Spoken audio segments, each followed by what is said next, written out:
Praise the lord. ఈరోజు దేవుని వాగ్దానం యోబు గ్రంథం 22వ అధ్యాయం 28వ వచనం.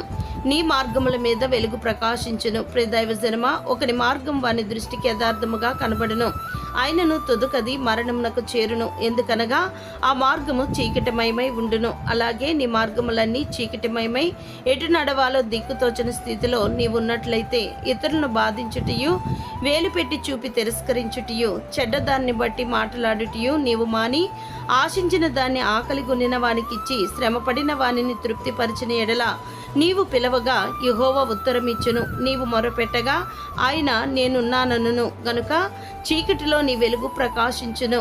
కావున అంధకారము నీకు మధ్యాహ్నం వలె ఉండును, మరియు నీవు దేనినైనా యోచన చేయగా అది నీకు స్థిరపరచబడును. అప్పుడు నీ మార్గమున నీవు సురక్షితముగా నడిచెదవు, నీ పాదం ఎప్పుడునూ తొట్టిల్లదు. దేవుడు మిమ్మును దీవించునుగాక. ఆమెన్.